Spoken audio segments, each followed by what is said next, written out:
भगवद गीता का युद्ध। हम सबने इसके बारे में सुना है, पढ़ा है, पर आज हम इसे एक बिल्कुल ही अलग नजरिए से देखने वाले हैं। एक ऐसा नजरिया जो कुरुक्षेत्र के उस विशाल मैदान को हमारे अपने मन के अंदर ले आता है। चलिए बस इस एक सवाल से शुरुआत करते हैं। क्या हो अगर ये पूरी लड़ाई, ये पूरा महायुद्ध बाहर नहीं बल्कि हमारे अंदर हो रहा हो?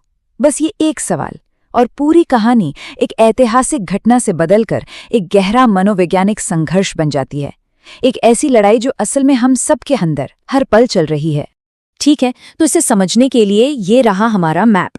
सोचिए, उस प्राचीन युद्ध की हर एक चीज हमारे अंदर की किसी चीज का प्रतीक है। जहां रथ हमारे सद्गुण हैं, सैनिक हमारे दुर्गुण हैं और शस्त्र वो है हमारी अपनी चेतना, हमारी अपनी कॉन्शियसनेस। तो जब मैदान तैयार है तो चलिए इस अंदरूनी युद्ध क्षेत्र को जरा और करीब से देखते हैं और मिलते हैं इसके सेनापति दुर्योधन से, लेकिन एक बिल्कुल नए अंदाज में।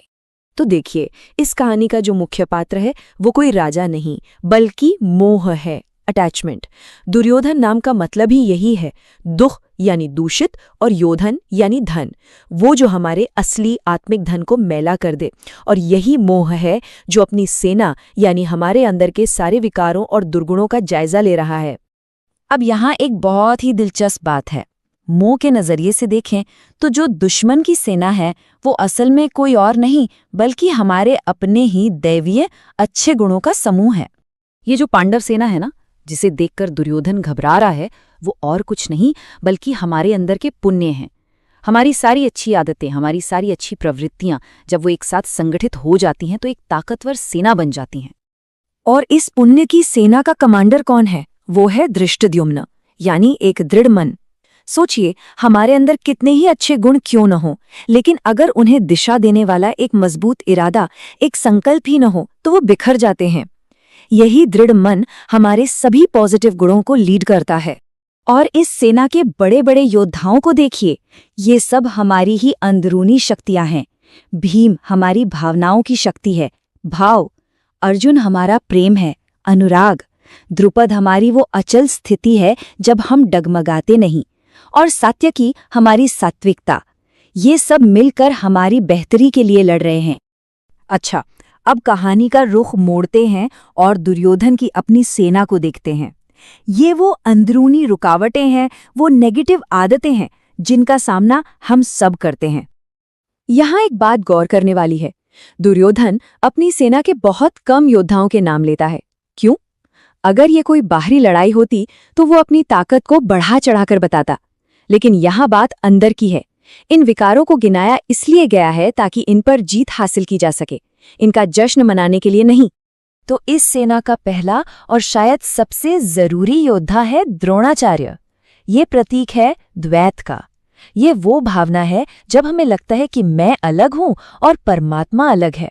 मतलब हम खुद को एक छोटा सा हिस्सा मानने लगते हैं, पूरा नहीं। और मजे की बात यह है कि यही अलगाव की भावना हमें रास्ते की तलाश करने पर मजबूर करती है। इसीलिए इसे प्रथम गुरु भी कहा गया है। और भी कई हैं इस सेना में। कर्ण मतलब हमारी वो कर्म जो हमें पीछे खींचते हैं। अश्वत्थामा दुनिया की चीजों से हमारा गहरा लगाव।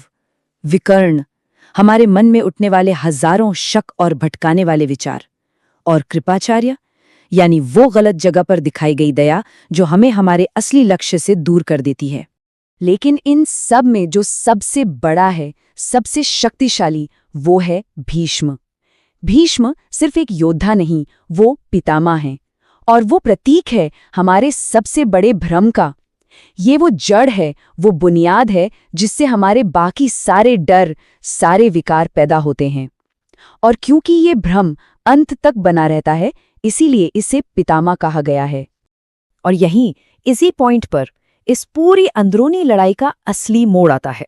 मोह की जो मुख्य स्ट्रैटेजी है वो लड़ना नहीं बल्कि अपनी ताकत के सबसे बड़े सोर्स को बचाना है।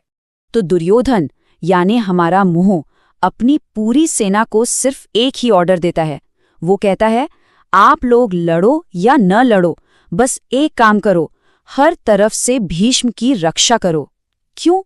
क्योंकि वो जानता है कि जब तक भ्रम जिंदा है उसे कोई हरा नहीं सकता। ये एक बहुत गहरी साइकोलॉजिकल स्ट्रैटेजी है मोह ये बात समझता है कि उसके दुर्गुणों की सेना असल में कमजोर है। उसकी असली ताकत उसका किला भ्रम यानी भीष्म है। जब तक ये मूल भ्रम, ये फाउंडेशनल इल्यूजन जिंदा है, तब तक दुर्गुणों की सेना को नहीं हराया जा सकता। इसलिए उसका सिर्फ एक ही टारगेट है, भ्रम को बचाना। तो इसका मतलब ये हुआ कि हमारे अंदर के जो विकार हैं, जो नेगेटिव आदतें हैं, वो ऐसे ही रैंडम नहीं है। वो सब मिलकर एक ही काम कर रहे हैं। हमारे उस सबसे बड़े भ्रम के चारों ओर एक दीवार बनकर खड़े हैं, जिसे हमने अपने बारे में या दुनिया के बारे में पाल रखा है। तो इस युद्ध की स्ट्रैटेजी से हम सब के लिए, जो भी सेल्फ इंप्रूवमेंट के रास्ते पर है, एक बहुत प्रैक्टिकल सीख निकलती है। और वो शक्तिशाली सीख ये है कि हमें अपनी हर एक बुरी आदत से अलग अलग लड़ने की जरूरत नहीं है। असली रास्ता कई अलग अलग मोर्चों पर लड़ना नहीं है, बल्कि अपनी पूरी ताकत से उस एक सबसे जरूरी टारगेट पर हमला करना है।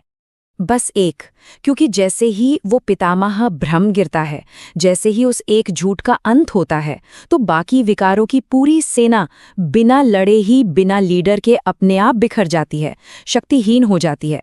तो अंत में ये सवाल हम सबके सोचने के लिए है कि हमारे जीवन का वो कौन सा मूल भ्रम है, वो कौन सा भीष्म है, जिसकी रक्षा के लिए हमारी सारी नकारात्मक आदतें दिन रात एक सेना की तरह पहरा दे रही हैं। इस प्राचीन नक्शे को अपने अंदर के इस युद्ध क्षेत्र को समझने के लिए इस्तेमाल किया जा सकता है।